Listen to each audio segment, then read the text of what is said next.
You are listening to Greg and his friends talk sports. 10 to 20 minutes every day, Greg and his friends are talking about what Central Indiana sports fans are talking about. Every day on the Central Indiana Sports Report.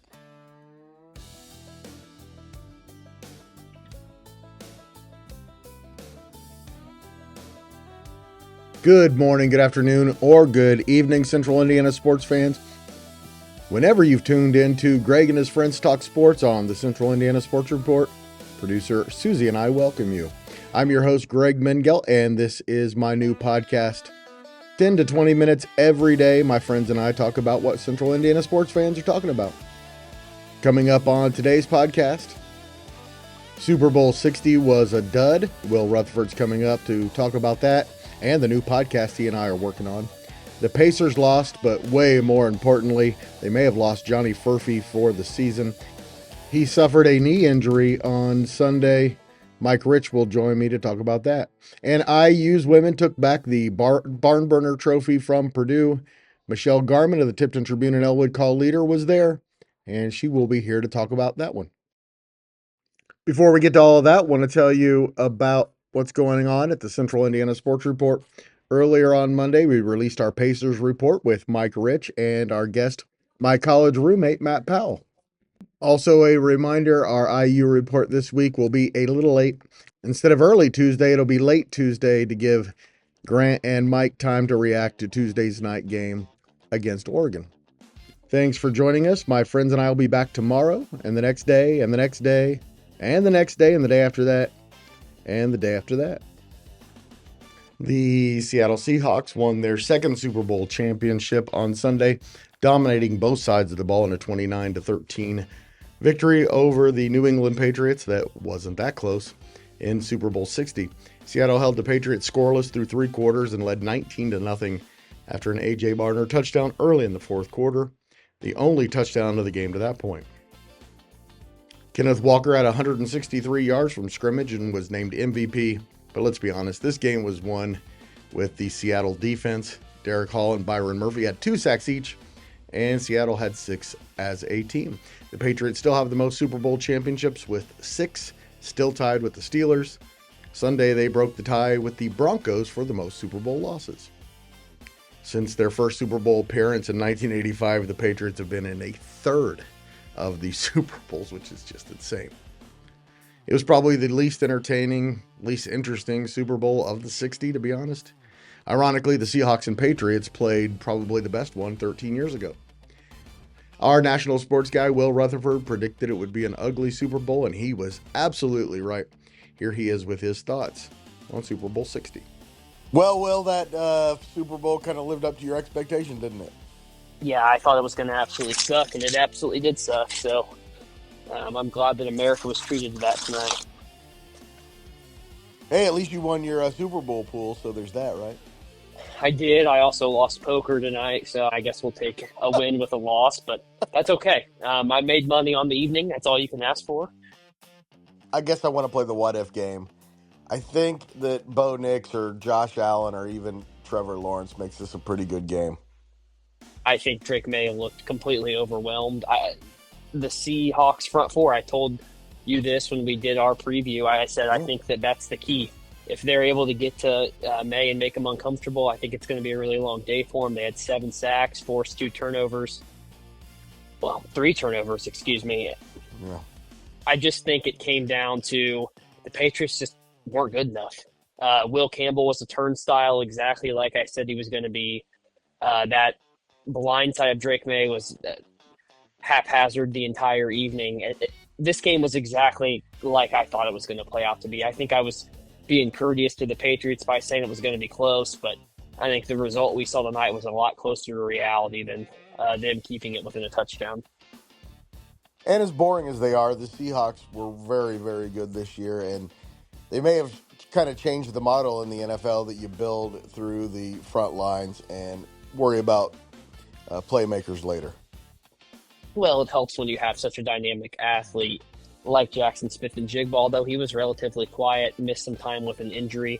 You know, Greg, I think it's unfortunate because Sam Darnold did not play to a quarterback that is worthy of a Super Bowl. I thought he was pretty pedestrian. If it weren't for Kenneth Walker, I'm not really sure how the Seahawks would have fared in this game, to be completely honest with you. But their defense just absolutely stifled the Patriots the entire evening.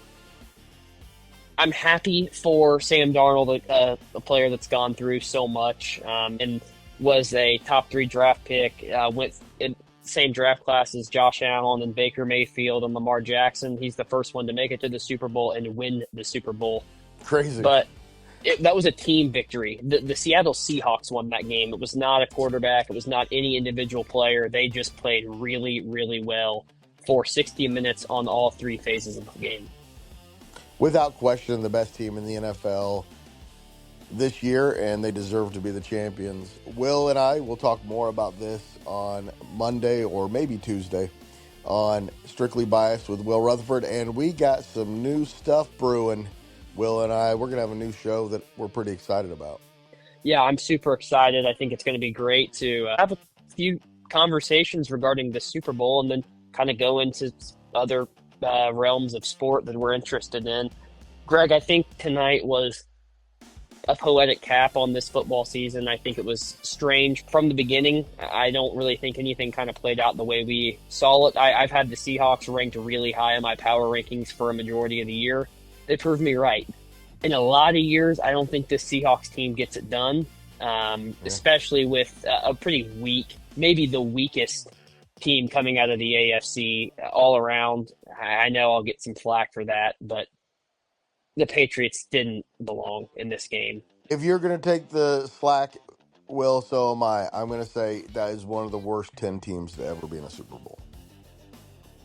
It's one of the 5 comfortably worst teams to ever be in a Super Bowl. And they just played like it. The Seahawks open as favorites to repeat as champions next year, just ahead of the Rams and the Ravens, the favorites going into the 26th season. The shorthanded Indiana Pacers lost in Toronto 122-104. No one cares about that. In fact, that's probably a good thing. The reason the game sucked, though, was that Johnny Furphy, a 21-year-old Aussie who is a future piece of this Pacers franchise, suffered a knee injury that looked bad. We will let you know when we know any updates. Here's our Pacers guy, Mike Rich, with his initial report. Mike, Pacers lost. Nobody cares. The big news coming out of this one is a Johnny Furphy injury, and we hope to learn more soon. I hope to hear something probably in the next 24 hours. He'll probably get a couple tests done, and it didn't look good. It didn't look good. He couldn't really bear weight on it. Had to be helped up, was in a wheelchair back to the locker room. When he went down, that was just, you could just see it. You could see it in the emotion that he had from it. You knew, he knew that he hurt it pretty good. I wouldn't be surprised if it's an ACL. Hope it's not. Hope it's just a bad sprain, but did not look good today. It didn't look good. The Pacers 13-40 now. Worst record in the East, second worst record in the NBA, and we're okay with that, right? We are okay with that right now. And maybe we get to see Zubats on Tuesday in New York City against the Knicks, right? Yeah, that's what they're saying is him and Brown weren't even with the team yet, but they anticipate a potential start on Tuesday against the Knicks in Madison Square Garden. Everybody listen to Mike on the Pacers report. Thanks so much, Mike. Go Pacers. Go Pacers. The Pacers are now 13-40, worst in the East, second worst to Sacramento in the NBA.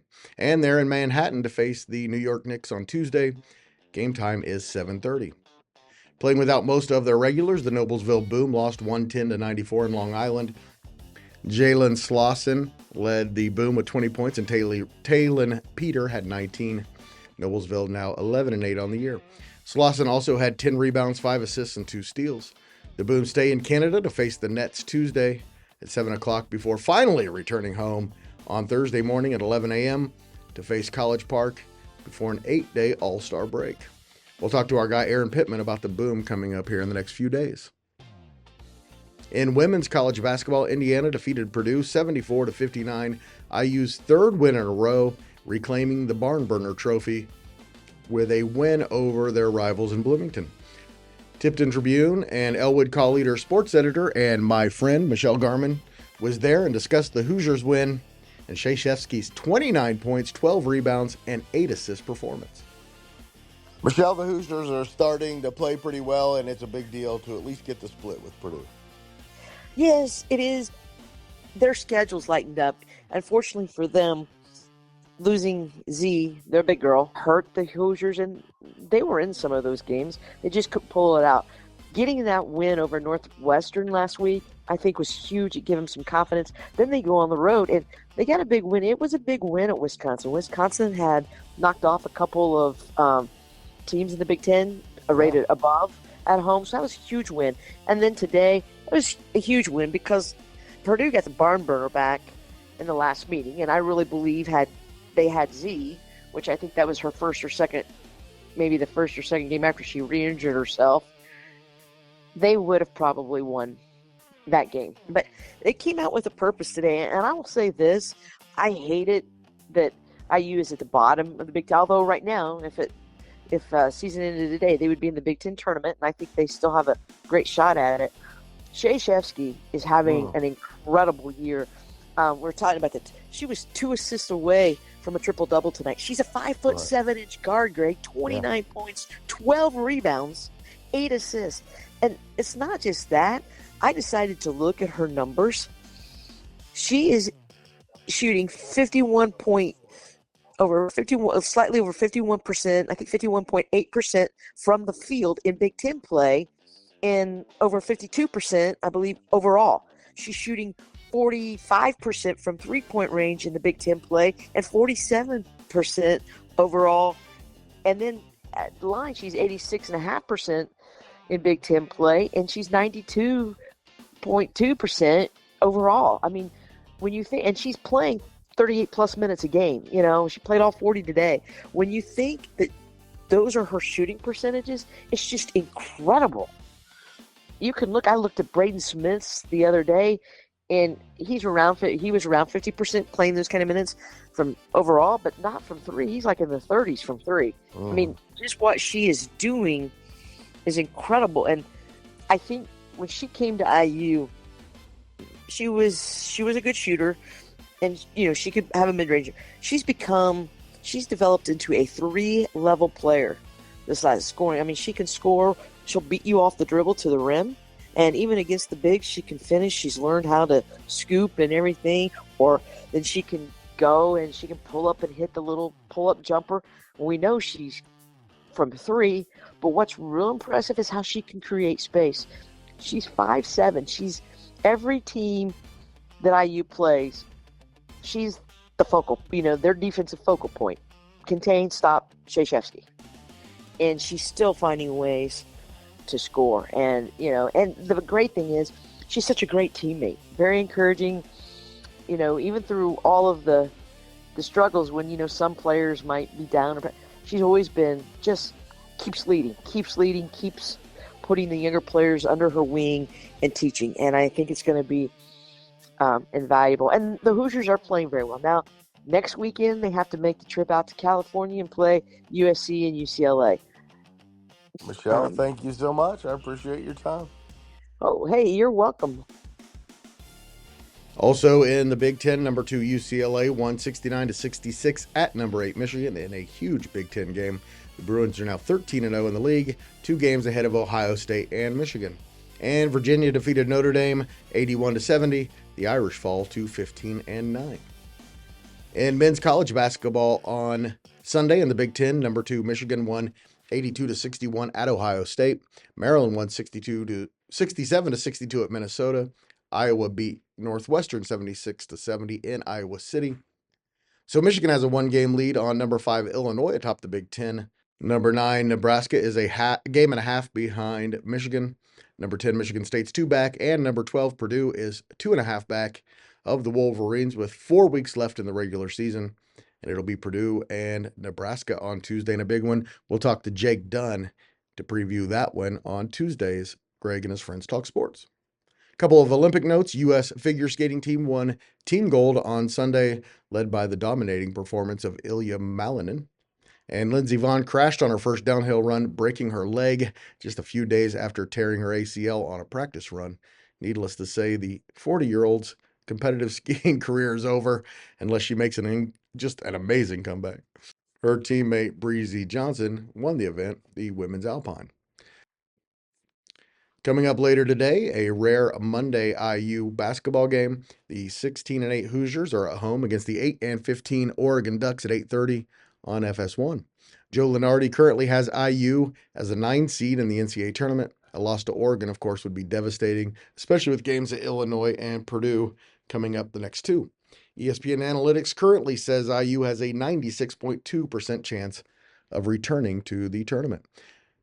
Our IU guy, Grant Schaus, will also be on Tuesday's podcast to react to the Indiana-Oregon game, and he and Mike Hutzel will talk more about it on Tuesday's IU report. Again, that will be just a little late on Tuesday this week. Big night Monday in the Missouri Valley. Southern Indiana's at Indiana State at 7, Valpo at Drake at 7:30, Illinois State's at Evansville at 8. The big game of the night in the MVC is 22-3 Belmont at 16-9 Bradley. Belmont is 12-2 in the league and has a 2-game lead over Murray State, which hosts Northern Iowa.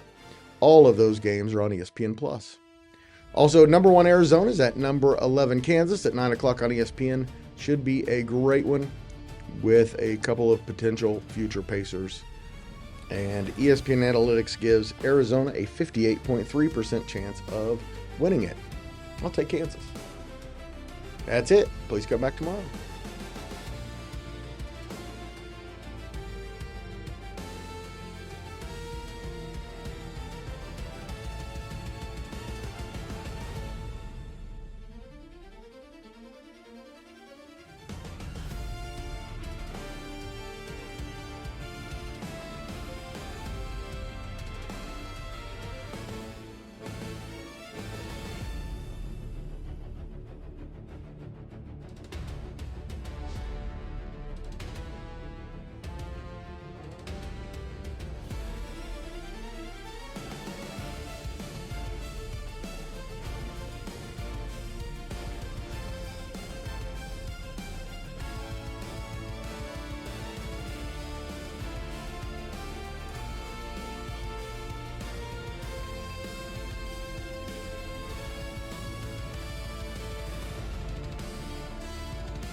The Central Indiana Sports Report is a product of ITG Media, and I love Susie.